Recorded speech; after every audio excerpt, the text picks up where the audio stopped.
बिस्मिल्लाहिर्रहमानिर्रहीम। Ninth class. आज हम Balochistan text book board Quetta की चैप्टर नंबर 2 काइनेमेटिक्स का एक्सरसाइज क्वेश्चन सॉल्व करेंगे।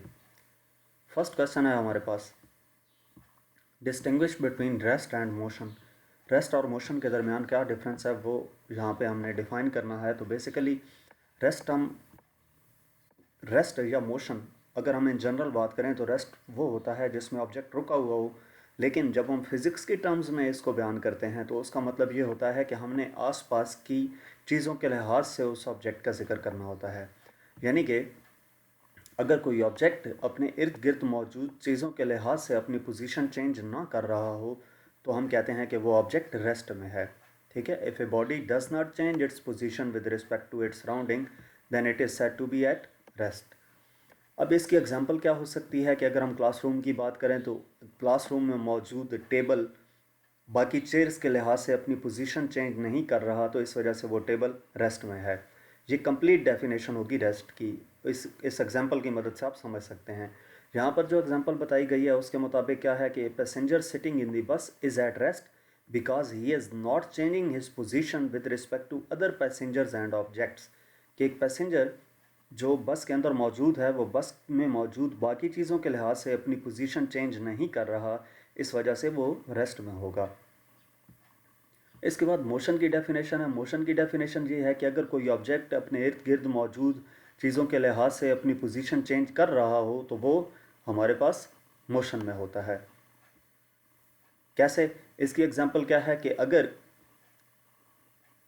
उसी बस वो जो बस मूव कर रही है उस बस के बाहर एक पैसेंजर खड़ा है रोड किनारे, उस रोड किनारे खड़े शख्स की निस्बत वो बस और उसमें पैसेंजर जो मौजूद है वो अपनी पोजीशन चेंज कर रहे हैं क्योंकि बस मूव कर रही है, तो इस वजह से वो मोशन में होंगे।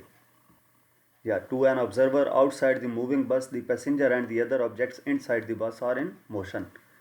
तो हमने जब भी रेस्ट या मोशन का हवाला देना है तो उसके इर्द गिर्द की चीज़ों का जिक्र लाजमी करना है कि कोई भी ऑब्जेक्ट किसी रेफरेंस ऑब्जेक्ट की निस्बत अपनी पोजीशन चेंज कर रहा है या नहीं, ये डिपेंड करेगा कि वो ऑब्जेक्ट रेस्ट में है या मोशन में है।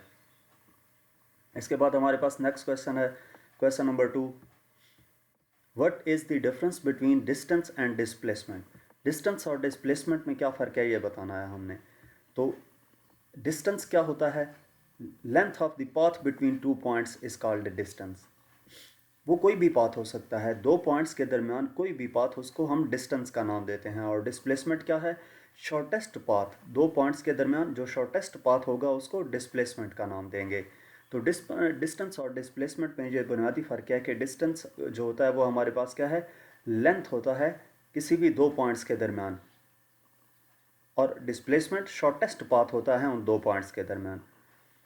डिस्टेंस जो है वो एक स्केलर क्वांटिटी है, क्योंकि अगर मैं इस यहाँ से इस W से लेकर इस M तक हम पाथ ड्रॉ करें, ये यहाँ से ऐसे एक आ गया, दूसरा ये यहाँ से ऐसे आ गया, ये सारे इसी तरह हमारे पास बनते जाएं पाथ, तो वो हमारे पास क्या होंगे, सब डिस्टेंस होंगे। लेकिन यहाँ से लेकर यहाँ तक स्ट्रेट लाइन जो होगी वो हमारे पास क्या क्या लाएगी, डिस्प्लेसमेंट कहलाएगी।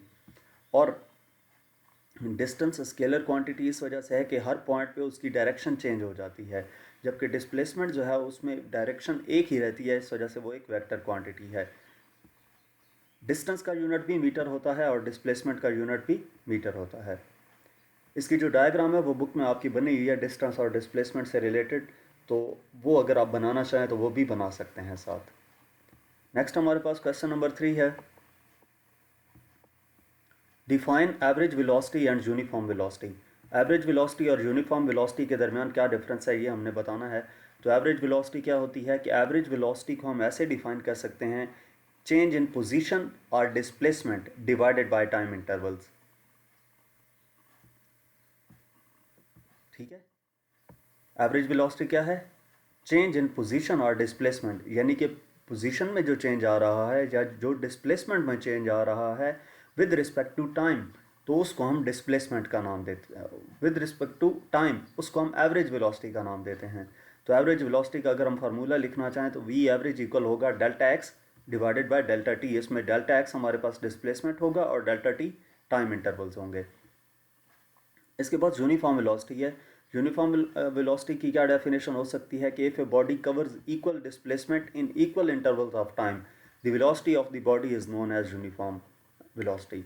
कि अगर कोई बॉडी कवर कर रही है equal displacement equal interval of time में तो उसको यूनिफॉर्म वेलोसिटी कहते हैं। कैसे कि फॉर एग्जांपल एक ऑब्जेक्ट है जो मूव कर रहा है, फर्स्ट 1 मिनट में 1 किलोमीटर कवर करता है, अगले 1 मिनट में भी 1 किलोमीटर कवर करता है, उससे नेक्स्ट एक मिनट में भी 1 किलोमीटर मूव कर रहा है। तो वो क्या कर रहा है कि इक्वल इंटरवल्स ऑफ टाइम में इक्वल डिस्प्लेसमेंट कवर कर रहा है। तो इसका मतलब ये हुआ कि वो यूनिफॉर्म वेलोसिटी से मूव कर रहा है। इसके बाद हमारे पास नेक्स्ट क्वेश्चन है, question number 4, differentiate between speed and velocity. Speed और वेलोसिटी के दरमियान क्या डिफरेंस है वो हमने बताना है। तो स्पीड क्या होती है, distance covered in unit time is called speed. यानी कि यूनिट टाइम में स्पीड कितना, डिस्टेंस कितना कवर हो रहा है उसको हम स्पीड का नाम देते हैं, और टाइम में, यूनिट टाइम में डिस्प्लेसमेंट में चेंज कितनी आ रही है उसको वेलोसिटी का नाम दिया जाता है, rate of change of displacement of a body. Displacement और डिस्टेंस को हम ऑलरेडी डिस्कस कर चुके हैं। तो जो स्पीड है वो डिस्टेंस से रिलेटेड है और जो डिस्प्लेसमेंट है वो वेलोसिटी से रिलेटेड है। अब स्पीड डिस्टेंस से रिलेटेड थी, डिस्टेंस स्केलर क्वांटिटी थी, तो स्पीड भी हमारे पास स्केलर क्वांटिटी होती है। वेलोसिटी डिस्प्लेसमेंट से रिलेटेड है, डिस्प्लेसमेंट वेक्टर क्वांटिटी थी, तो इसी वजह से वेलोसिटी भी हमारे पास वेक्टर क्वांटिटी होगी। स्पीड का यूनिट मीटर पर सेकेंड है, जबकि वेलोसिटी का यूनिट हमारे पास ये भी मीटर पर सेकेंड ही होता है, क्योंकि अगर हम दोनों के फार्मूले का जिक्र करें तो speed v equal to s over t है, डिस्टेंस ओवर टाइम, और वेलोसिटी भी हमारे पास v equal to s over t है, यानी कि डिस्प्लेसमेंट ओवर टाइम है। इसके बाद नेक्स्ट हमारे पास क्वेश्चन नंबर 5 है, if distance time graph is an inclined straight line then what information you get from it. अगर डिस्टेंस टाइम ग्राफ एक स्ट्रेट लाइन हो, इंक्लाइंड स्ट्रेट लाइन, तो इससे हमें क्या इन्फॉर्मेशन मिलती है। वो इस किस ग्राफ की बात कर रहा है, ऐसे ग्राफ की। वो ये कह रहा है कि अगर हमारे पास जो ग्राफ है डिस्टेंस टाइम ग्राफ, उसमें एक स्ट्रेट लाइन हो, इंक्लाइंड का मतलब ये होता है कि वो कोई एंगल बना रही हो एक्स एक्सिस के साथ, हॉरिजेंटल सरफेस के साथ। तो डिस्टेंस टाइम ग्राफ जो अगर स्ट्रेट लाइन हो तो वो यूनिफॉर्म स्पीड को रिप्रेजेंट कर रही होती है, क्योंकि इसमें जो बॉडी है, हम यूनिफॉर्म स्पीड कब कहते हैं, बॉडी कब यूनिफॉर्म स्पीड के साथ मूव कर रही है, जब वो इक्वल डिस्टेंस कवर करती है इक्वल इंटरवल्स ऑफ टाइम में। तो यहाँ पे आप देख सकते हैं कि टाइम के साथ साथ उसका डिस्टेंस भी इंक्रीज होता जा रहा है। तो इक्वल इंटरवल्स ऑफ टाइम में इक्वल डिस्टेंस कवर हो रहा है। तो जब ये स्ट्रेट लाइन होगी इंक्लाइंड टू दी हॉरिजेंटल या टाइम एक्सिस, तो इसका मतलब ये है कि वो जो ऑब्जेक्ट है वो यूनिफॉर्म स्पीड के साथ मूव कर रहा है। नेक्स्ट हमारे पास क्वेश्चन नंबर 6 है, derive the 3 equations of motion. 3 equations of motion drive करनी है। तो 3 इक्वेशंस ऑफ मोशंस हमारे पास हैं कौन सी। सबसे पहले हम इक्वेशंस ऑफ मोशंस को लिख लेते हैं कि हमारे पास 3 इक्वेशंस ऑफ मोशंस कौन सी हैं। फर्स्ट इक्वेशन ऑफ मोशन हमारे पास है v f equal to v i plus a t. Second equation of motion है s equal to v i t plus 1/2 a t square. और थर्ड इक्वेशन ऑफ मोशन है 2as equal to v f square minus v i square. इन तीनों equations of motion का एक दूसरा नाम भी है, यानी कि आपके पेपर में क्वेश्चन चेंज होके भी आ सकता है। कैसे, अगर आप फर्स्ट इक्वेशन ऑफ मोशन पे गौर करें तो यहाँ पर हमारे पास डिस्टेंस मौजूद नहीं है, तो इसको कहते हैं डिस्टेंस इंडिपेंडेंट इक्वेशन। अब यहाँ पे पेपर में आपका क्वेश्चन आ सकता है कि ड्राइव डिस्टेंस इंडिपेंडेंट इक्वेशन। दूसरी इक्वेशन अगर आप देखें तो यहाँ पे फाइनल वेलोसिटी वी एफ मौजूद नहीं है, तो ये वी एफ इंडिपेंडेंट इक्वेशन या equation that is independent of V F. और लास्ट इक्वेशन अगर आप देखें थर्ड इक्वेशन ऑफ मोशन, तो इसमें हमारे पास टाइम मौजूद नहीं है, तो ये टाइम इंडिपेंडेंट इक्वेशन है। तो आपके पास पेपर में ये जो क्वेश्चन है वो चेंज होके भी आ सकता है। अगर कोई एक इक्वेशन आती है पेपर में सॉल्व करनी, तो उसका मतलब ये है कि वो डायरेक्ट इक्वेशन आपको बताने की बजाय, उसका नाम बताने की बजाय या इक्वेशन बताने की बजाय, वो ये इसकी अल्टरनेट वर्डिंग दे सकते हैं कि drive time independent equation for an object moving straight, moving uniformly. ठीक है, तो अब हम 1 बाय 1 इनको सॉल्व करते हैं। तो सबसे पहले इन तीनों इक्वेशंस ऑफ मोशन के लिए डायग्राम और पैराग्राफ सेम है, वो मैं इसे नेक्स्ट स्लाइड में एक ही बार लिख दूंगा। बाकी अगर आपकी कोई भी इक्वेशन ऑफ मोशन आती है तो वो पैराग्राफ और वो डायग्राम आपने साथ बनानी होगी मस्ट। तो ये हमारे पास डायग्राम है। इस डायग्राम में आपको पता है कि टाइम हम एक्स एक्सिस के अक्रॉस लेते हैं और वेलोसिटी वाई एक्सिस के अक्रॉस लेते हैं। तो आपने ये हॉरिजेंटल एक्स एक्सिस और वाई एक्सिस ड्रॉ करने के बाद ये बॉक्स बनाना है ऐसे, और इस बॉक्स को सेंटर से दो हिस्सों में डिवाइड कर देना है। जो नीचे वाला हिस्सा है उसमें आपने लिख देना है a area equal to v i into t, और जो ऊपर वाला हिस्सा है उसको इस यहाँ से यहाँ तक ज्वाइन कर देना है, इस पॉइंट को इस पॉइंट से, इस ये लाइन इसके ऊपर एक्सेलरेशन ए लिख देना है। और ये जो हमारे पास ट्राइंगल बनेगी इसमें आपने लिख देना है area equal to 1/2 t into a t. अब ये हमारे पास कैसे आया, पहले मैं ज़रा इसको लेबल कर लूँ, उसके बाद आपको ये समझा देता हूँ कि ये एरिया यहाँ पर कैसे आया और ये एरिया यहाँ पर कैसे आया। ये ओरिजिन होता है ओ, इसको लिख देना है, इस पॉइंट को ए लिख देना है, ये बी सी डी, यानी कि आपने ऐसे इसको चलना है, ठीक है। तो O A B C D आपने इनको पॉइंट्स के नाम दे दिए। यहाँ से ऊपर जाते हुए ओ ओरिजिन, तो जाहिर सी बात है यहाँ से अगर ऑब्जेक्ट स्टार्ट करता है तो ऊपर की तरफ वेलोसिटी इंक्रीज हो रही है, तो पहले जो पॉइंट आएगा वो इनिशियल वेलोसिटी होगी और बाद में जो पॉइंट आएगा उसको फाइनल वेलोसिटी का नाम दे दिया। अब ये एरिया वी आई टी कैसे आया, यहाँ से लेकर यहाँ तक जो लेंथ है वो वी आई है और यहाँ से लेकर यहाँ तक लेंथ टी है। तो एक रेक्टेंगल का एरिया हमारे पास किसकी इक्वल होता है, लेंथ मल्टीप्लाई बाय विड्थ, तो इस वजह से ये वी आई इंटू टी आ गया। और ट्राइंगल का एरिया हमारे पास होता है 1/2 बेस इंटू हाइट। बेस हमारे पास क्या है, ए सी, ये ए सी लेंथ ओ डी के इक्वल है, यानी कि टी, तो इस वजह से बेस की जगह पे टी लिख दिया। और हाइट हमारे पास किसकी इक्वल है, यहाँ से लेकर यहाँ तक लेंथ, तो ये गेन इन स्पीड है, ए टी के इक्वल है, तो यहाँ पर ए टी लिख दिया। अगर आपको ये याद ना रहे कि कैसे लिखना है तो थर्ड इक्वेशन ऑफ मोशन अगर आप देखें, second equation of motion s equal to v i t plus 1/2 a t square है। तो वी आई टी यहाँ पे सेकंड इक्वेशन ऑफ मोशन का आ गया और उसका next part 1/2 a t square आप यहाँ पे लिख सकते हैं, ठीक है। ये आपका दूसरा एक वेरीफाई करने का प्रोसेस हो सकता है। या अगर आपको ऐसे समझ नहीं आता, पहली बात तो ये है कि आपको समझ आ जाना चाहिए, और अगर आपको नहीं आ रहा तो फिर वो सेकंड इक्वेशन ऑफ मोशन का पहला हिस्सा आपने यहाँ पे लिखना है और दूसरा हिस्सा यहाँ पर। इस इक्वेशन के बाद हम अब इनकी डेरिवेशन करते हैं। फर्स्ट इक्वेशन ऑफ मोशन है v f equal to v i plus a t. इसकी डायग्राम एज इट इज़ बना ली कि इसमें जो slope of line a b है, ये जो ए बी है slope of line a b, ये हमें क्या देती है, एक्सेलरेशन देती है। तो slope of line a b equal to a, अब ये ए किसके इक्वल होगा, बी सी ओवर ए सी के, ठीक है। एक्सेलरेशन जो है वो बी सी ओवर ए सी के इक्वल होगा। तो बी सी किसके इक्वल है, ये जो बी सी लाइन है, ये लाइन हम अगर इस होल लाइन में से ये लाइन निकाल दें तो बाकी ये बचती है, यानी कि बी डी में से सी डी माइनस करें तो बी सी बनती है। तो बी सी की जगह पे हम क्या लिख देंगे, b D minus C d divided by a c था। A c length O d के इक्वल है तो हमने ए सी की जगह पे ओ डी लिख दिया। अब ये अगर हम डायग्राम में देखें तो इनकी हमारे पास वैल्यूज़ मौजूद हैं। बी डी यहाँ से लेकर यहाँ तक लेंथ है और ये किसकी इक्वल है, वी एफ के। सी डी यहाँ से लेकर यहाँ तक लेंथ है और ये किसकी इक्वल है, वी आई के। और ओ डी हमारे पास टी टाइम के इक्वल है। तो ये हम तमाम वैल्यूज़ इसमें पुट कर देंगे। ए इक्वल आ जाएगा v f minus v i divided by t, t उधर जाकर मल्टीप्लाई होगा तो ए टी इक्वल आ जाएगा वी एफ माइनस वी आई के। यहाँ से वी आई दूसरी तरफ जाके प्लस हो जाएगा, यानी कि v i plus a t equal हो जाएगा वी एफ के, और वी एफ इक्वल हो जाएगा v i plus a t के। तो ये फर्स्ट इक्वेशन ऑफ मोशन का प्रूफ है आपके पास। अगर ये पेपर में आती है तो इसके साथ पैराग्राफ आपने लाजमी बनाना है, जो इससे पिछली स्लाइड में था। कोई भी इक्वेशन ऑफ मोशन आ जाए उसके साथ वो पैराग्राफ मस्ट लिखना होता है, क्योंकि वो इस डायग्राम को एक्सप्लेन कर रहा होता है। इसके बाद नेक्स्ट हमारे पास सेकंड इक्वेशन ऑफ मोशन है s equal to v i t plus 1/2 a t square. अब इस इक्वेशन ऑफ मोशन को हम ड्राइव करते हैं तो वही डायग्राम हमने यहाँ पे ड्रॉ कर ली।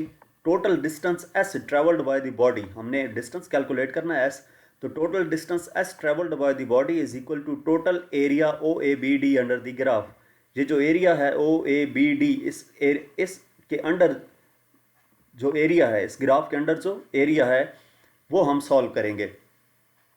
वो किसके इक्वल होगा, वो टोटल डिस्टेंस के इक्वल होगा। तो हम वही अगर कैलकुलेट कर लें तो हमारे पास ये second equation of motion drive हो जाती है। तो टोटल डिस्टेंस किसकी इक्वल होगा, जो ओ ए बी डी एरिया के अंडर है, इसमें दो चीज़ें शामिल हैं, एक हमारे पास रेक्टेंगल मौजूद है और दूसरी ये ट्रायंगल मौजूद है, rectangle O A C D और ट्रायंगल ए बी सी। तो हम यहाँ पे लिखेंगे total distance equal to area of rectangle O A C D plus area of triangle A B C. इन दो का हमारे पास एरिया मौजूद है। तो हम टोटल डिस्टेंस कैसे कैलकुलेट करेंगे, area of rectangle equal to width multiply by length. Rectangle का एरिया आपको मालूम है कि उसकी डेफिनेशन क्या होती है, एरिया ऑफ रेक्टेंगल। रेक्टेंगल को हम कैसे कैलकुलेट करते हैं, विड्थ को लेंथ से मल्टीप्लाई कर देते हैं। इसका मतलब ये है एरिया ऑफ रेक्टेंगल इक्वल आ जाएगा O A multiply by O D, width O A थी और लेंथ ओ डी, तो O A multiply by O D, O A length v i की इक्वल है और ओ डी लेंथ टी के equal है, तो वी आई इंटू टी ये इक्वल आ जाएगा वी आई टी के।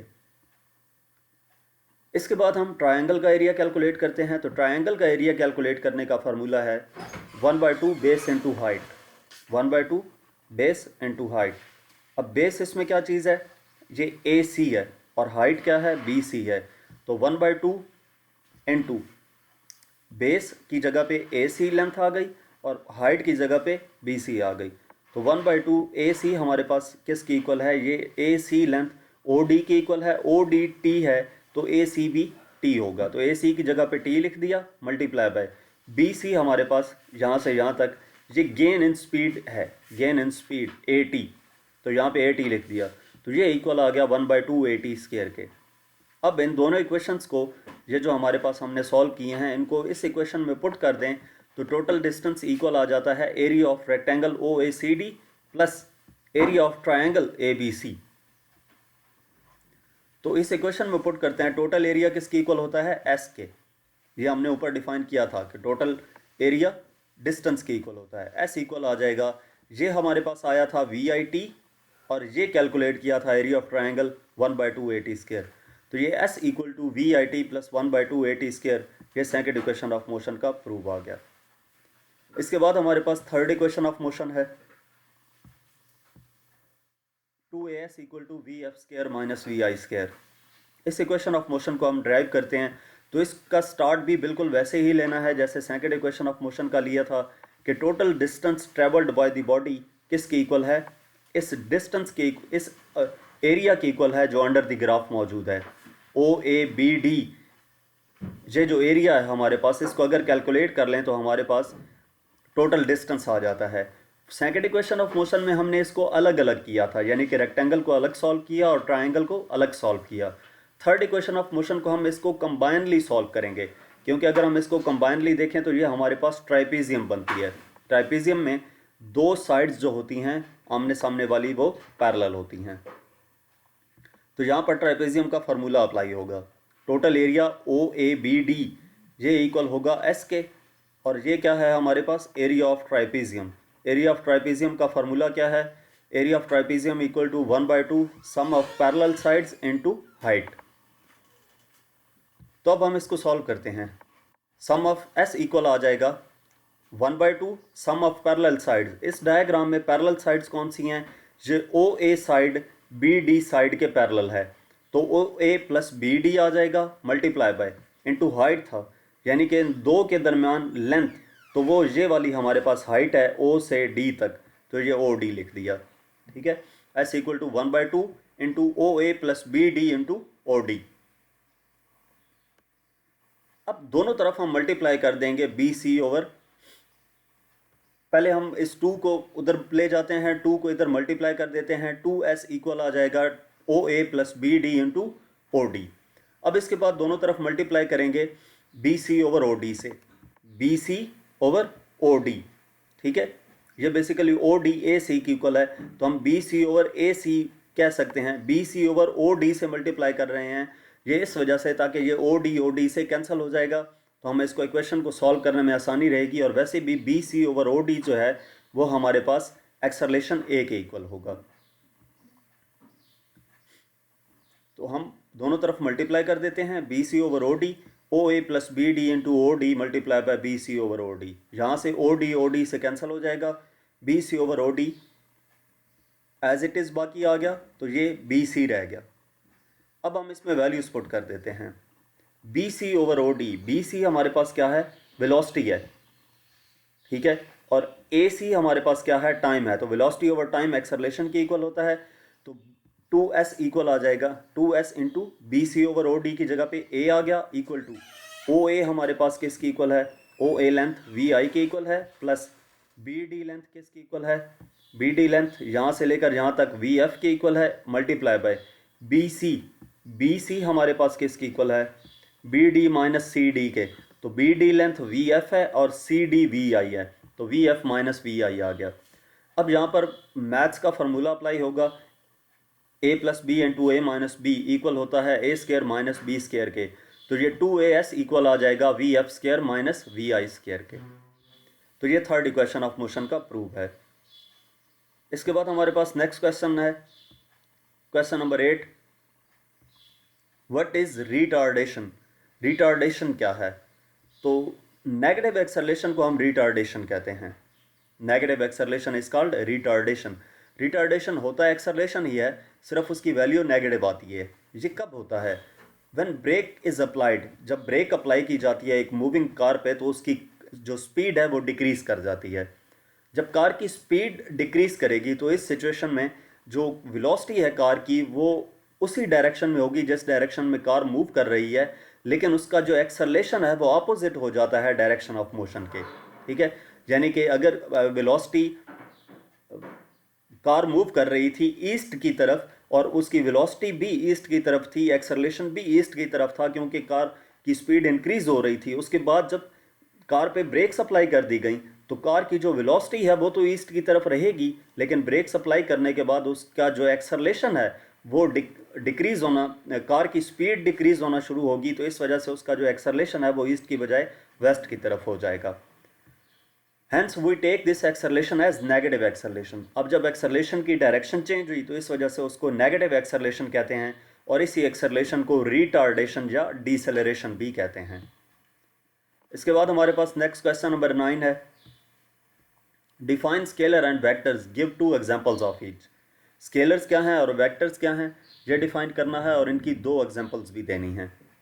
तो स्केलर्स हमारे पास क्या होती हैं? ऐसी क्वांटिटीज़ जिनको डिस्क्राइब करने के लिए सिर्फ मैग्नीट्यूड की ज़रूरत पड़े, यानी कि सिर्फ नंबर्स की ज़रूरत पड़े तो उसको स्केलर्स का नाम दिया जाता है। जैसे कि अगर आपसे पूछा जाए कि आपकी क्लास की स्ट्रेंथ कितनी है, तो आप जस्ट एक नंबर बताएंगे। उस क्लास की स्ट्रेंथ बताने में आपको किसी डायरेक्शन की ज़रूरत नहीं पड़ी, तो वो हमारे पास एक स्केलर क्वांटिटी है। अगर फिज़िक्स की टर्म्स में बात करें तो इसकी एग्जांपल क्या आती हैं? डिस्टेंस, स्पीड, वर्क, ये हमारे पास क्या है? स्केलर क्वांटिटीज़ हैं। वेक्टर क्वांटिटीज़ वो होती हैं जिनको डिस्क्राइब करने के लिए मैग्नीट्यूड और डायरेक्शन की भी ज़रूरत होती है। मैग्नीट्यूड न्यूमेरिकल वैल्यू होती है और डायरेक्शन, हम वेक्टर को डिफाइन करते वक्त डायरेक्शन बताते हैं कि ये उसकी डायरेक्शन है। जैसे अगर कोई कार मूव कर रही है तो हमें साथ बताना पड़ता है कि वो कार किस डायरेक्शन में मूव कर रही है। For example displacement, displacement vector quantity है, वेलोसिटी वेक्टर क्वांटिटी है, एक्सेलरेशन वेक्टर क्वांटिटी है, ठीक है। इसके बाद हमारे पास नेक्स्ट लास्ट क्वेश्चन है इस चैप्टर का, question number 10, how can vector quantities be represented graphically. Vectors को हम ग्राफिकली कैसे रिप्रेजेंट करते हैं? ये पंजाब टेक्स्ट बुक बोर्ड में भी यही क्वेश्चन मौजूद है कि हम वेक्टर्स को ग्राफिकली कैसे रिप्रेजेंट करते हैं। तो graphically a vector can be represented by a line segment with an arrow head indicating the direction of that vector. कि हम वेक्टर को कैसे रिप्रेजेंट करते हैं? एक लाइन सेगमेंट से, और उस लाइन सेगमेंट को हमने सपोज ए बी का नाम दिया। उस लाइन सेगमेंट के एक तरफ हम एरो हेड लगा देते हैं। वो एरो हेड ये डिफाइन करता है कि उस लाइन की या उस वेक्टर की डायरेक्शन क्या है।